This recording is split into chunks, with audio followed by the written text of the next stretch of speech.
Greetings, everyone. Welcome to another webinar focusing on higher education institutions.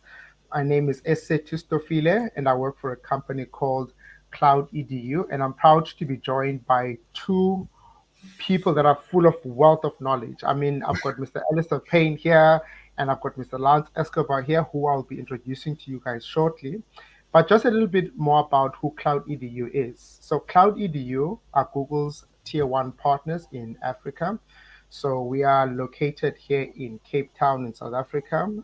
We deal with both basic education and higher education institutions. My portfolio is a Google Workspace transformation specialist, and I deal with all the universities right across the continent. So Cloud EDU, we focus on professional development, whereby change management is our key driver for technology and ICT adoption. So we've got a wonderful roadmap and a wonderful story that we tell, especially when it comes to getting people to use the ICT technologies more effectively. For institutions that don't really have a platform at the moment, we do technical deployments where we are focusing on Google as a platform of choice. For the institutions that are already gone Google and you're not really sure whether the way it was set up correctly. So we do an audit for those institutions.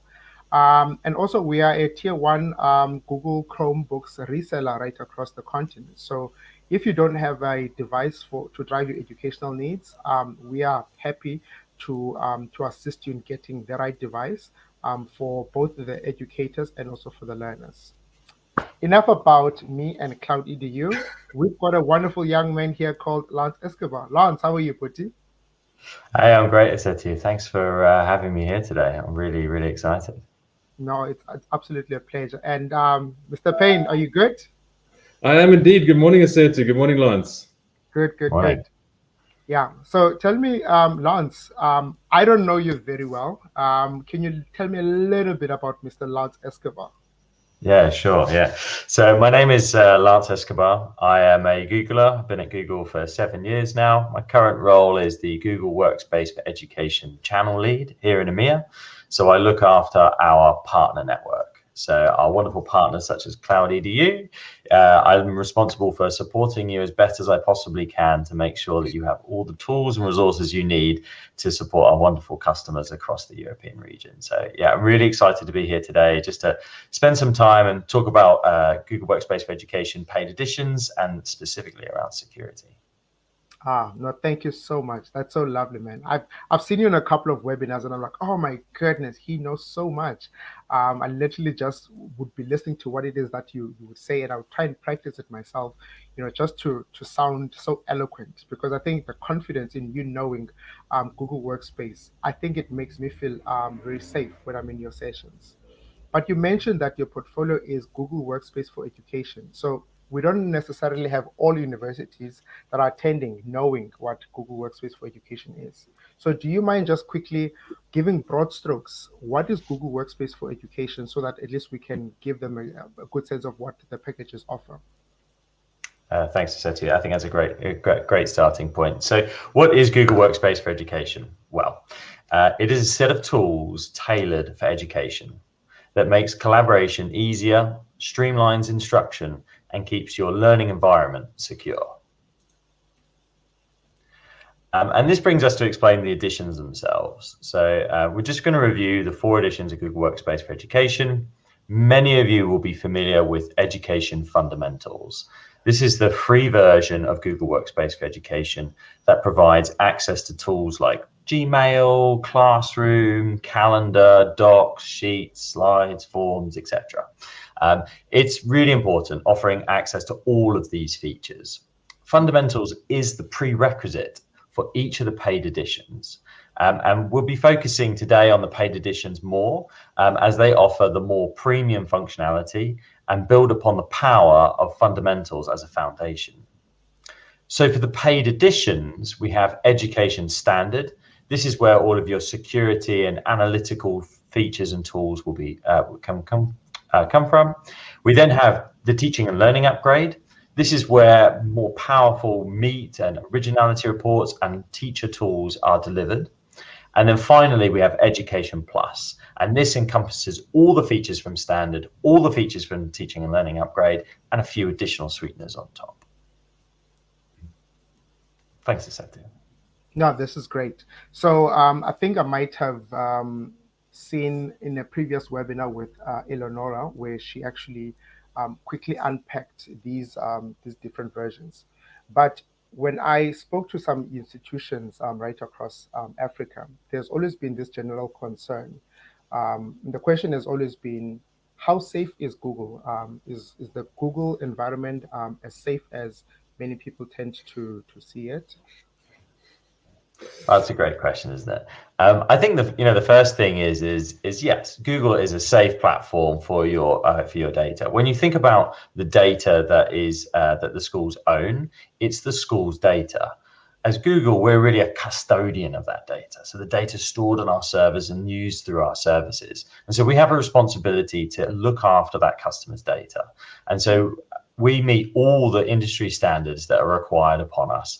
And we look after the user's data from end to end to ensure that it's as secure as it possibly can be, whilst it's in custodian of ourselves.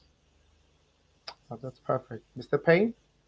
Anything? Yeah, listen, when it comes to Google, there's often a misconception, and the misconception really is around what is in the consumer space versus what is an enterprise level tool set. And as Lance has kind of laid out quite articulately, that Google Workspace fundamentals as a boilerplate is an enterprise set of tool sets, and it's the standard and the teaching and learning and the plus editions that add extra enterprise level functionality on that. I know, Lance, we're gonna ask you very shortly to go into some of the more hero features around the security set on the standard and plus. But the reality is, and we'll get into this, is your data is only as secure as you make it. And so the settings that are in place, those configurations are really important. But Lance, maybe you can just unpack some of those security features for us. That would be fantastic.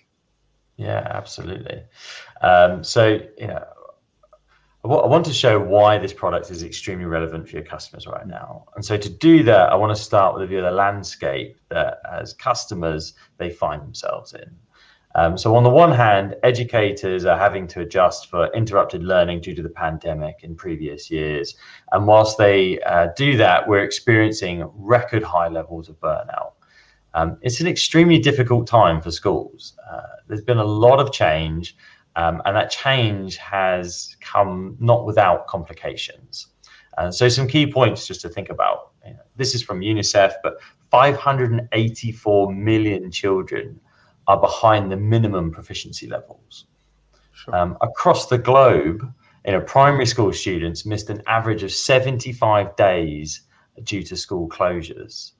And 34% of schools in 2021 relied on hybrid learning alone. And we will see that educators are leaving jobs in record numbers just due to burnout alone.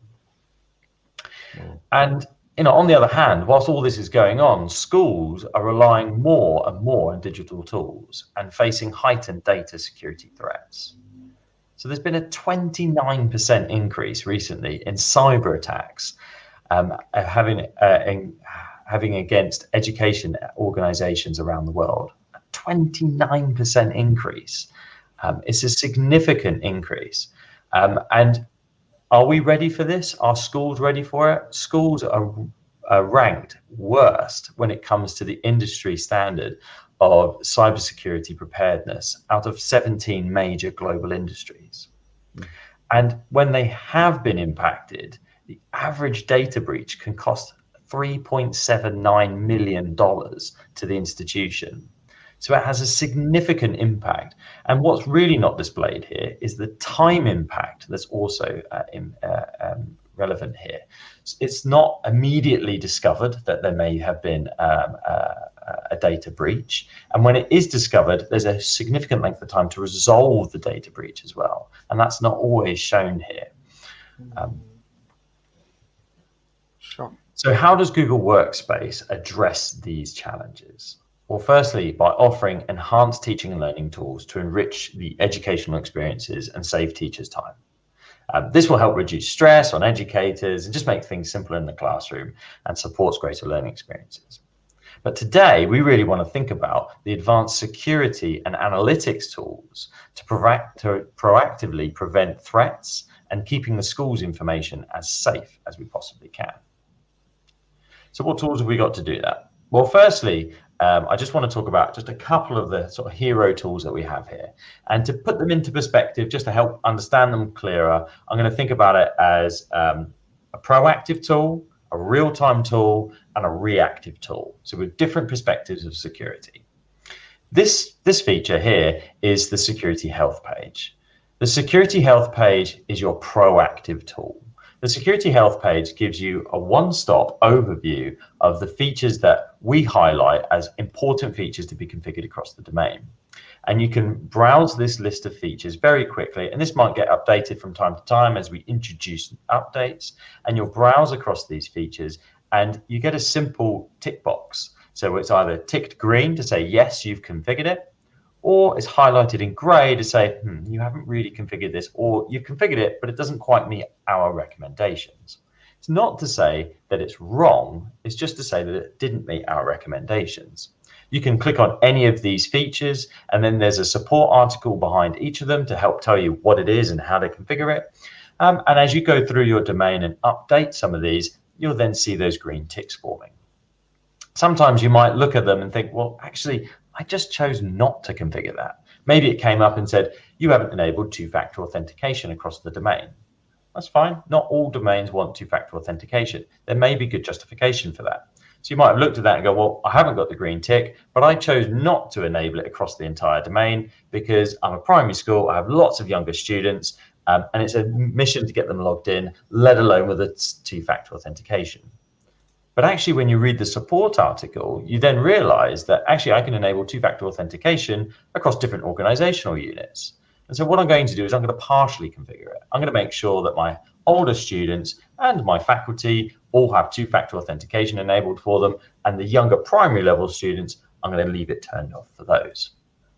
So this is Security Health Page, your proactive environment to help you configure your domain as best as possible. The next tool in our list is the Security Dashboard. The Security Dashboard is a real-time tool. The Security Dashboard is that overview of your domain, and you can see what's happening in any moment of time. You can also go back up to 180 days, so you get a good view of what's happened. So maybe you want to look for some trends, and this will give you an overview of all sorts of different things happening across the domain.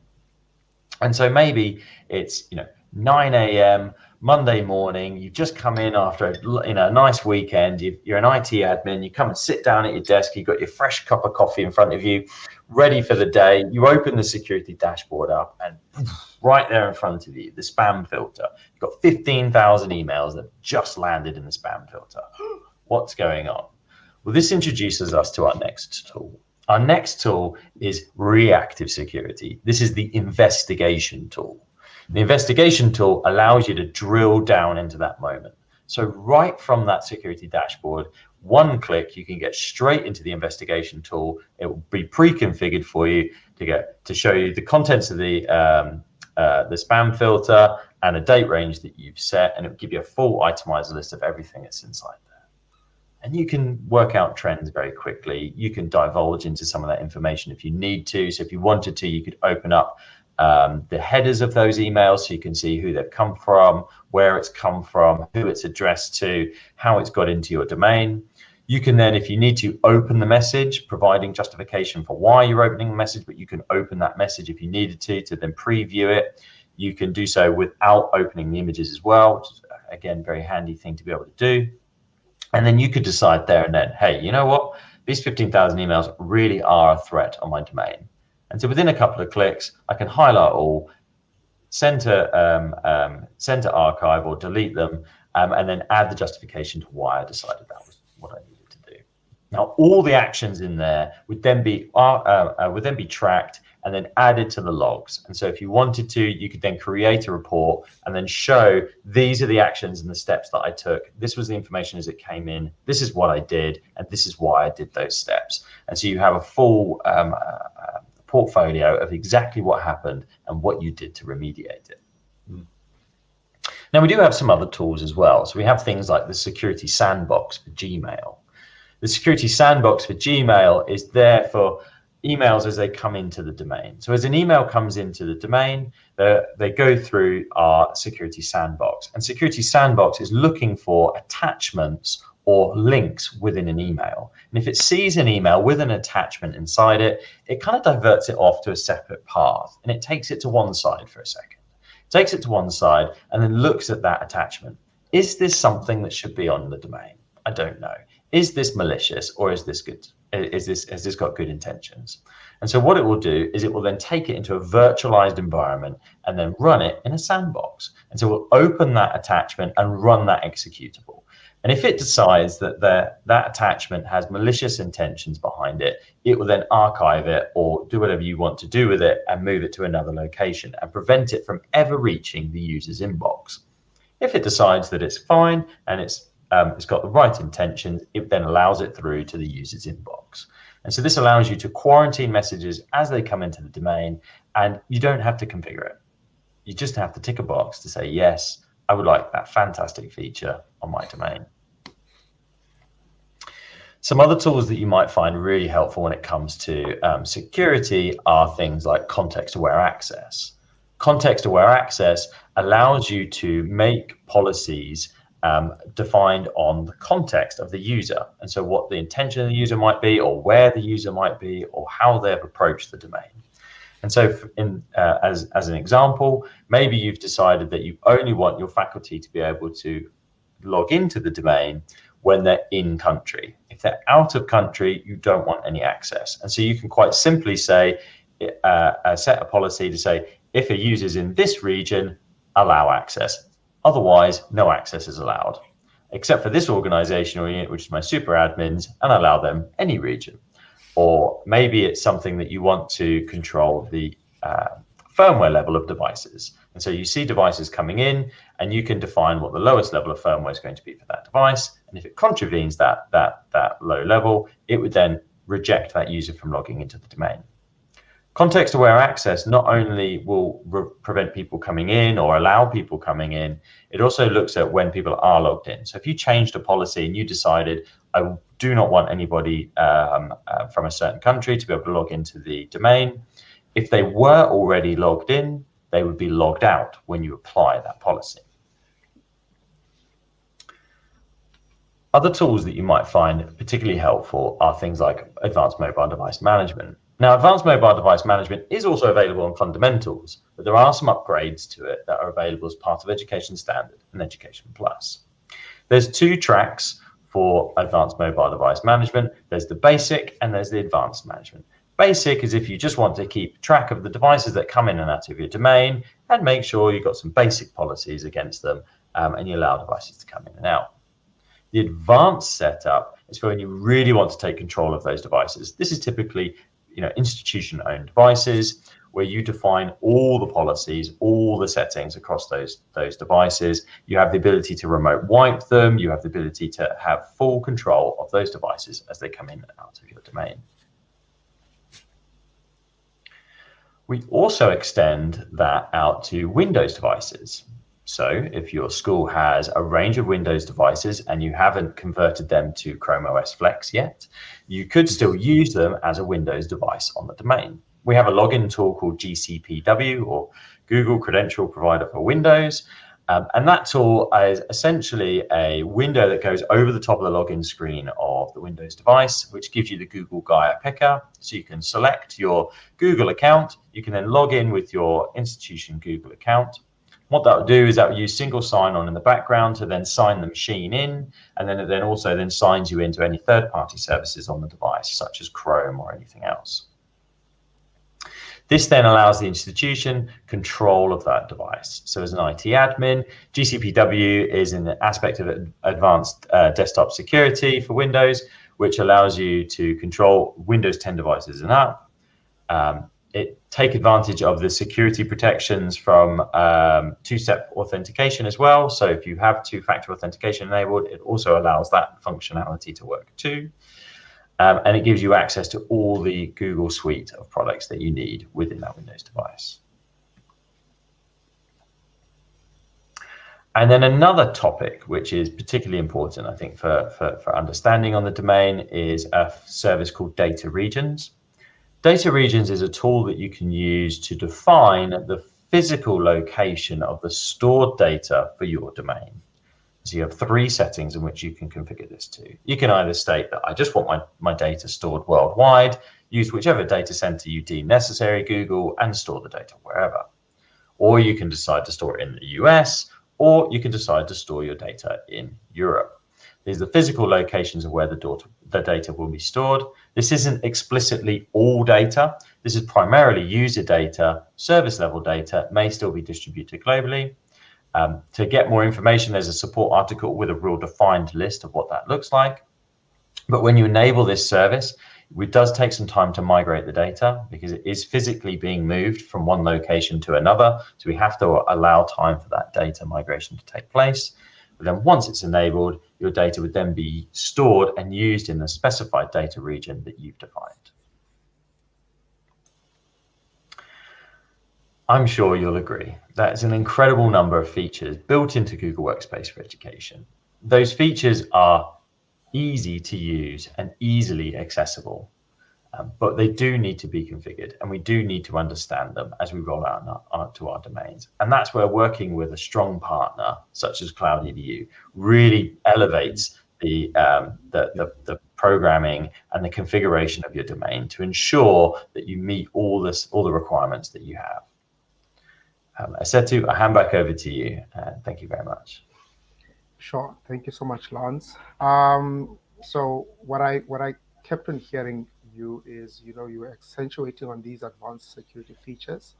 So if there are any higher education institutions out there who say they love what they hear, you would like to actually try out this Education Plus for 60 days. I'm going to be posting a link on the chat so that you are able to not only just see it on a presentation, but have a feel of the data sense of security and how it is that you can be managing, watching those dashboards and having to ensure that you full access to the health status of your system.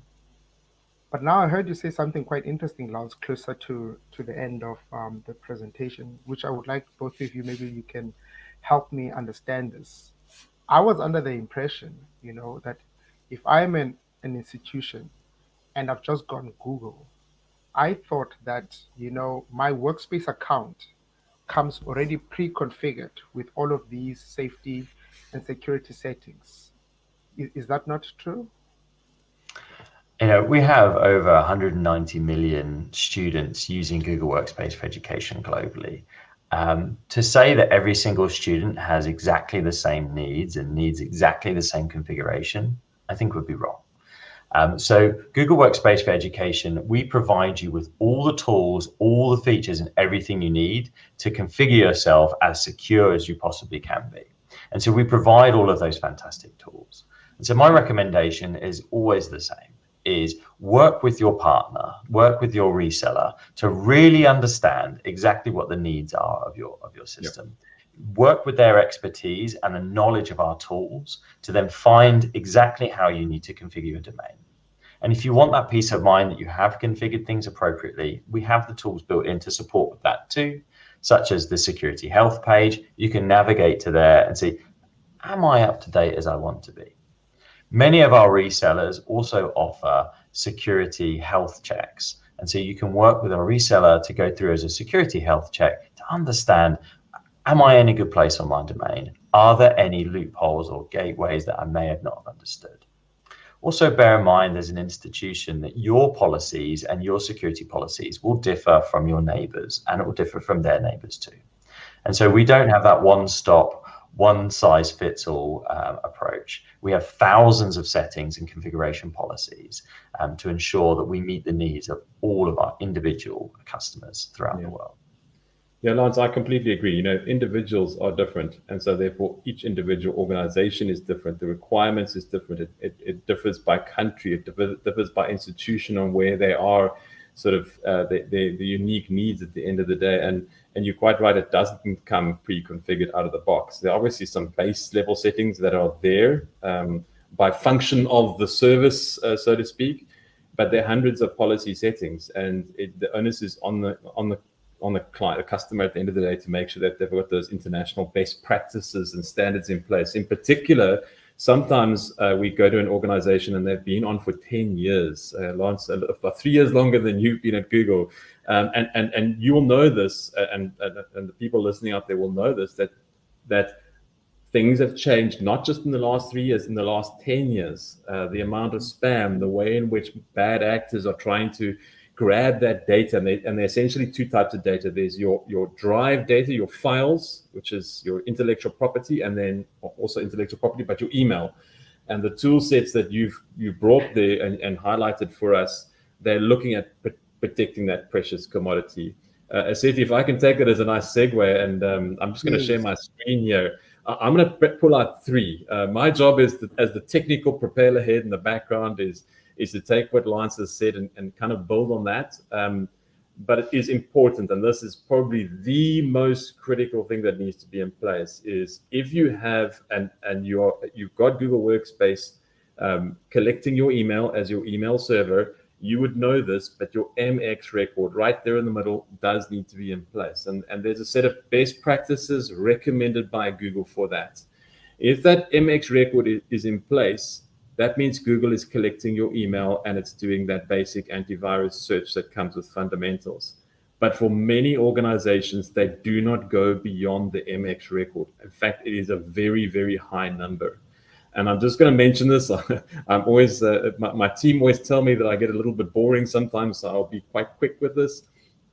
But you do need to make sure that your SPF, DCAM, and DMARC records are in place. SPF is basically securing you from spoofing and from phishing attacks.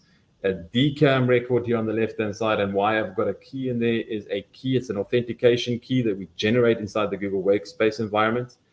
And that stops your messages from being tampered. That's the first one. And the second one is to make sure that if there are any spam attacks on your organization or on your domain, it's protecting you against that. So the SPF and DCAM needs to be in place.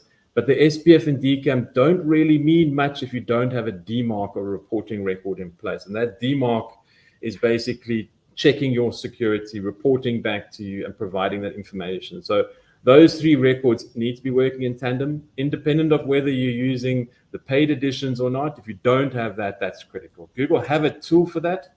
It's called the MX Toolbox Check, and you can run a check against that.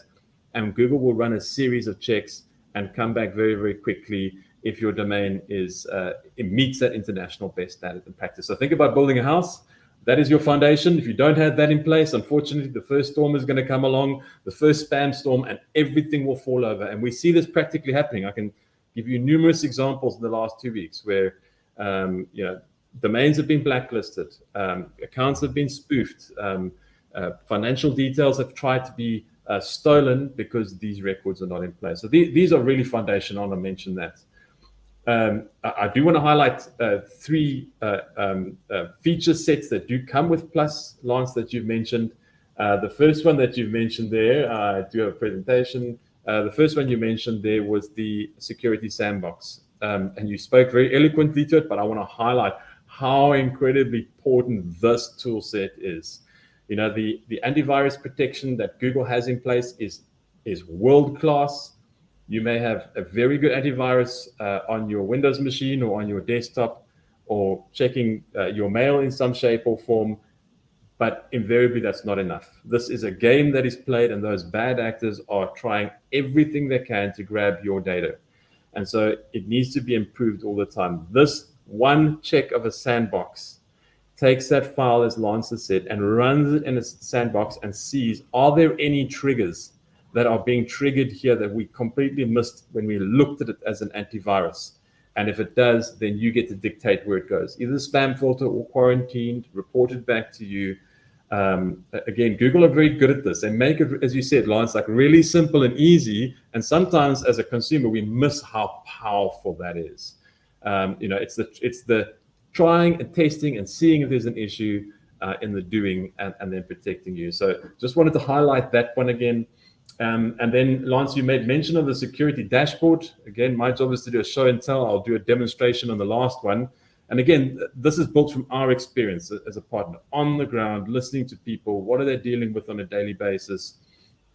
The one that you mentioned was that security dashboard, and it is a proactive tool. And I like the way you spoke about proactive and retroactive. And if you don't mind, I'm going to steal that. I'm going to steal that wholeheartedly. But not to be confused, if you know the Google dashboard or the Google admin console well, not the dashboard, don't be confused. There's the word dashboard on the left-hand side in the hamburger menu. It's not that one. It's under security, and it's the security dashboard. And if you have fundamentals, you won't see those cards.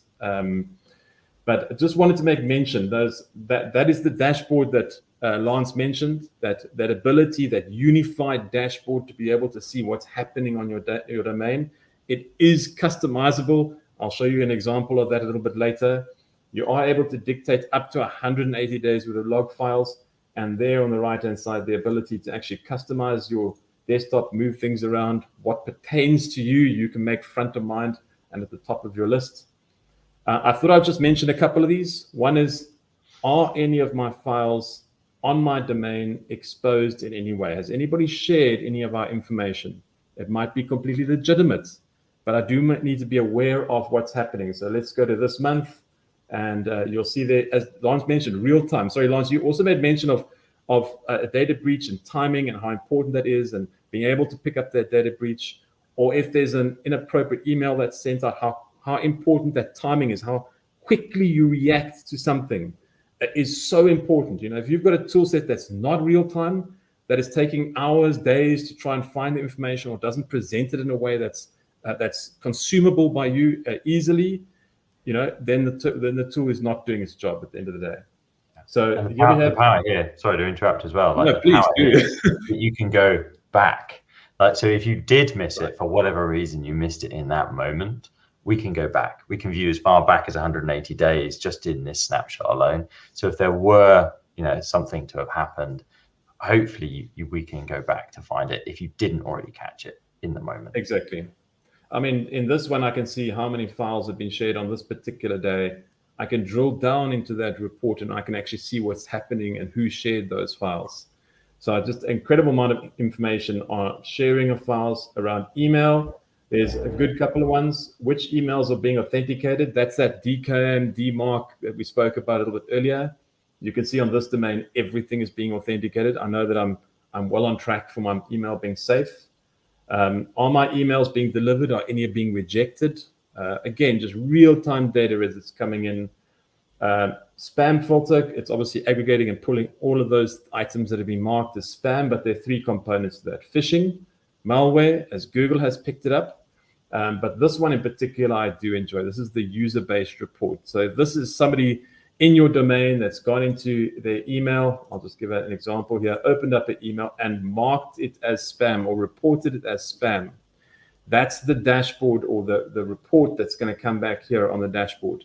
So if somebody's reported something as spam, it's going to come back and say, hey, this is spam. You can now investigate it. What's in the subject? What's in the body? You can go speak to that user potentially and engage with that user and say, you know, why did you mark it as spam? Okay, right. We've been able to identify it.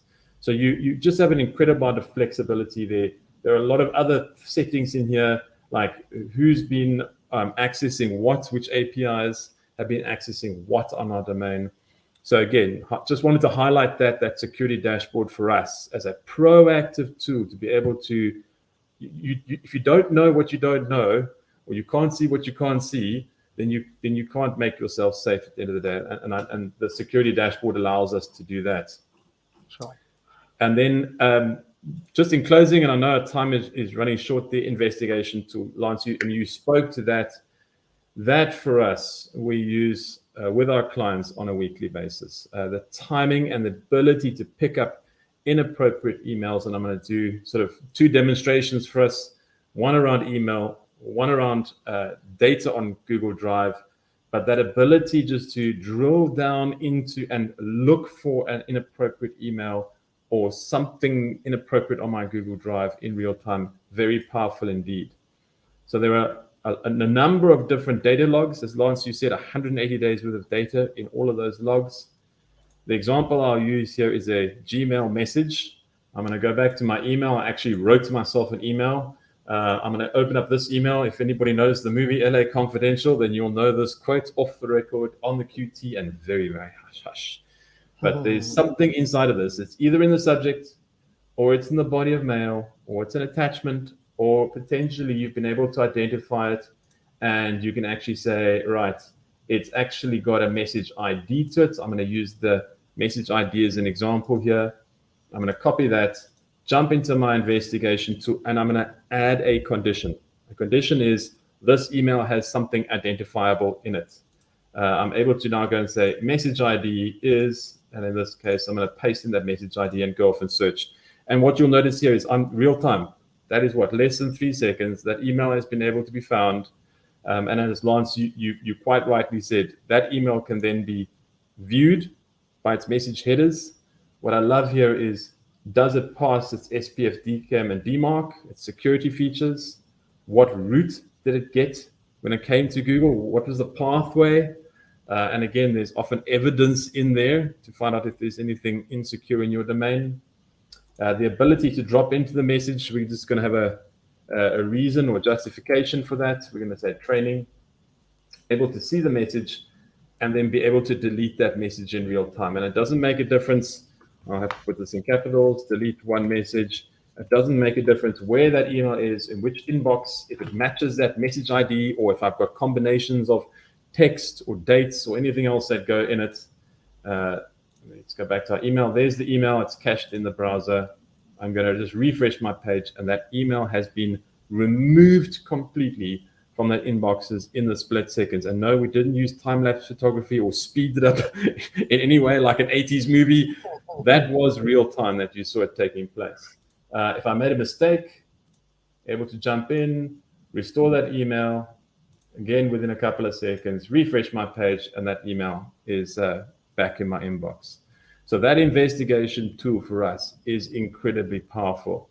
The final demonstration I'll do is around the data. Believe it or not, email is quite structured. In fact, not quite, it's very structured data. It may not feel like it when it comes inside your inbox. And I always get a little bit concerned when I see somebody's got 1,000 unread email. It keeps me up at night, my own inbox. But drive data is not as structured. So it does take slightly longer to search. But here's a drive log file. In this particular case, maybe there's some content. There's a video file, there's an audio file that's been shared externally. There's something I need to find. Maybe somebody's downloaded or pirated a movie, and I need to go and find that because an institution that's completely illegal and inappropriate. I'm able to add a condition. And in this case, I'm going to say, give me a document type. And the document type is a video file, which is an MP4. Oh, wait, I don't just want that. I also want to know, give me a document type that is an MP3 or some sort of audio file, an MPEG file. And not only that, but I want to add another condition. I want to say, if that and the visibility is, it's shared public to the web. So I'm exposed as an organization. Somebody shared that video file onto the web there. And as I said, it does take a little bit longer than the last one we saw. But the power of Google and the tool set that the investigation tool is, it is relatively quick, dependent on the amount of data. But it'll bring back, normally a little bit faster than that. Nothing like a demonstration to trip one up.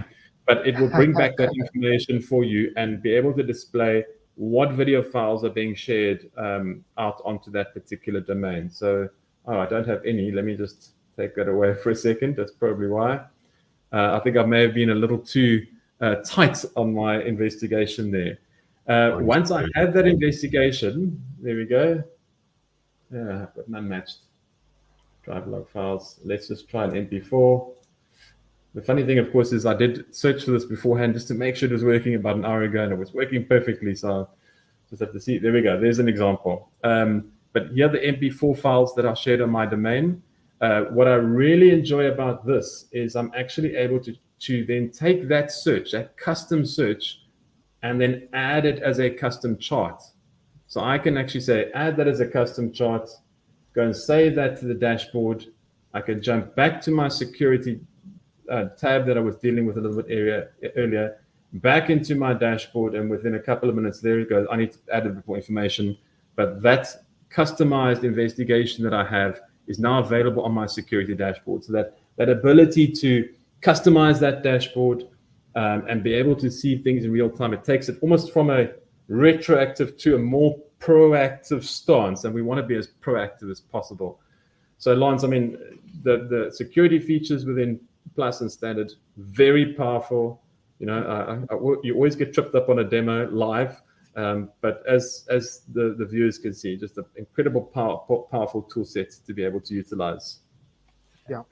Agreed. And I think you were only tripped up because you were asking for a file type to be exactly this and exactly this, and no files. Right, I could have used it all, right? Yeah, that's it. Yeah. Yeah, it can't be both. It has to be one or the other. Yeah. Precisely. Yeah. So James, before we round up, I just have one more question. This is like a burning question. I know that most institutions would be quite keen on this answer. So these institutions, they've got legacy systems. They've gone Google about 10 years ago, or maybe they might have had a huge turnaround of staff. So can you just give us a brief synopsis on why a systems audit is important and how frequent you would advise for institutions to go through an audit for their systems? That's a good question. That's a very, very good question. You know, as we mentioned earlier, you know, 10 years is a long time in technology, and for organizations that have maybe gone to Google Workspace 10 years ago, or even 2 or 3 years ago, the dust does collect. Things change. Google is innovating, bringing in new sort of feature sets. As we said, bad actors are trying as best they can to steal your data. Our recommendation is every 12 to 24 months that you go through an audit. And that is something we provide, a deep look into your domain, documented with recommendations from our real world experience, day-to-day real world experience, that you could then use as documentation to support, you know, the responsibilities or you know, the legalities that you might have to have in place with your organization. Lance, I'm not sure what you think about that. I absolutely agree. And I think, you know, going through that information is a really healthy thing to do, like to really understand, like, where am I today? What have I got configured? And am I up to date? You know, when we look at the policies that are being held against institutions, that self-defined policies, but these policies that they hold themselves accountable to truly be to truly uphold those policies, you need to make sure that you're up to date. You need to make sure that you're moving on with the game, and you need to make sure the policies are redefined in that period as well. So I think it's a really, really good call out to really nail it. Security is important for us all. You know, it's number one topic in so many different places, and it is one of those things that will keep you up at night. It really will. So, you know, do whatever we can to safeguard our customers is a really important thing for us. No, absolutely. Gentlemen, thank you so much. I think you have really highlighted the essence of this important webinar, whereby protecting our most precious commodity, which is our data. What are the best practices? And for institutions out there that are quite keen on finding out more, please, I'm going to be putting a lot of items on the chat, which includes one, the free 60-day trial. This is only for those that are either on fundamentals and they want to try out Education Plus. If you want to have this experience of these, I'll put that on the chat. For institutions that haven't gone Google yet, you probably are trying to figure out what is the best platform. I'm going to also put a link here for you to actually go fundamentals, so that you are able to also expand your the visibility within the Google environment, which is a more safer environment. And lastly, I'm going to be posting some items on audits, because I think an audit, as you rightfully had said, it probably is one of the most important elements, because a system can be set up, but if you don't do systemic audits, you really never know what these cyber attackers are doing, because they could be opening doors over some time that, you know, only auditors are able to pick up, and they can safeguard the data breaches for those type of institutions. So, gentlemen, I really did appreciate you guys are so, you're there, man. You guys are making me excited. So thank you so much to both you, Alistair, and to Lance, and thank you to everyone who has been watching keenly. We've got one more webinar coming up, so please do stay tuned for this year. And for those that are currently on YouTube, please don't forget to like and subscribe to our channel so that you get all the latest material that Cloud EDU is able to provide to you with anything Google and everything Google related. So with those few words, thank you so much and have a blessed day. Thanks, guys. Bye. Thanks, everybody.